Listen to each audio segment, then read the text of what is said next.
Welcome to the 2015 Asia Pacific Tennis League preview show. We're here to take you through the North Conference of the ATL, and I'm joined by Travis Rigolio. Trav, thanks for making it back for another year. Yeah, Matt, third year, mate. Who said we had faces good for radio? Well, all YouTube, and the YouTube views certainly don't lie. So, back by popular demand, going to preview the ATL North Conference, a slight change to the overall format. This year there is a North Conference comprising teams from Queensland, New South Wales and the ACT, and a South Conference with teams from Victoria, Tasmania, South Australia and Western Australia. Should be great competition. First time we'll see some New South Wales and ACT teams competing in Queensland. We'll preview that for next weekend. And the Sunshine Coast Breakers head down into Pool B of the North Conference, which gets underway this Friday night in Canberra. But this weekend here in Queensland, we have matches at 6 p.m. here at the Queensland Tennis Centre on Friday night. On Saturday night at Morningside Tennis Centre at 6 p.m. And on Sunday back at the Queensland Tennis Centre, 1 p.m. We open action on Friday night, the three-time defending champions and national champions, the Tennis Brisbane Chargers taking on the Tennyson Volt. That'll be an outstanding matchup. Chargers probably going slight favourites. Yeah, Matt, definitely agree with you there. Chargers, for me, favourites. John Millman leading the way there. Maverick Baines, Gavin Van Peperzeel, Robert Smeets. It's going to be tough for Warwick. Benny Mitchell as well, who's just come off a Challenger win. It's tough for Warwick to be able to pick a four out of that team. They do play the Volt though, who are very, very well led by Jason Kubler, Caden Hensel, Isaac Frost. Another great team. Should be some fantastic tennis. Yeah, as you said, Isaac's just coming back from a great tour over in Europe. He's done well in some futures over there. Caden and also Michael Look, who's not foreign to the team tennis, playing college tennis and whatnot. Has played ATL before as well. So, but for me, I think Chargers are going to get the win there. In the other men's matchup, it's a battle of youth and experience. The Sharks, the Brisbane Sharks, led by Oliver Anderson and Akira Sandlin, will take on the Bentley Blaze, who see the debut of ATL tennis for Brendan Moore. Yeah, Matt, you said the newly rebranded Brisbane Sharks, who were Shaw Park last year, looking to improve on last year's final, no doubt. I think they've been two-time finalists.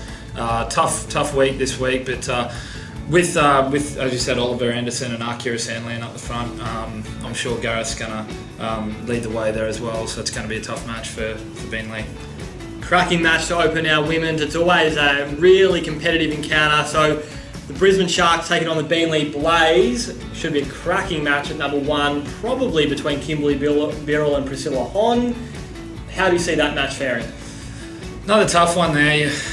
You know, the Sharkies are littered there with a lot of young upstarts. So Lizette Cabrera, Nate Baines, Olivia Tandramillion, as you said, leading from the front, probably is going to be Priscilla Hon and Aisling Sumner. Again, you know, when you got Aisling Sumner as a number 5, Matt, very strong lineup. But again, the format, and you never know.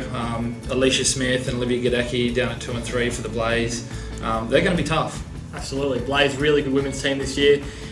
And we're rounded out by the Volt and Chargers. Looks a pretty even matchup on paper, so that'll be some fantastic tennis.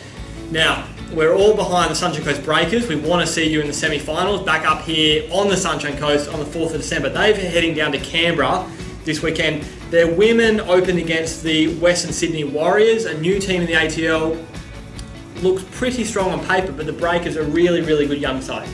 Matty, who would have thought you'd see the day where Canberra would host an ATL tie at the new Lynham Tennis Centre? I think it's great that it's a brand new tennis centre, and I know the Sunshine Coast team are very looking forward to going down. So it's going to be tough though. The Western Sydney women on paper, I believe, are probably the toughest team in that conference in Pool B. But I think our guys have a really good shot there. The Sunshine Coast Breakers have really got a new look men's lineup. I think they're going to be smokies for this year's competition. Very, very ably led by Dane Kelly. They've got Victor Krivoy, who reached 75 in the world, and then Tom Fancutt and Mitch Robbins have jumped over to the Breakers as well. What do you think their chances are of sneaking through Pool B? Yeah, Matt, as you said, a couple of Bentley Blaze players, former Bentley Blaze players, jumped over to the Breakers. Obviously, Brandon Daly-Walken, who's doing quite well as well at some of the AMTs around Queensland. Very good shot.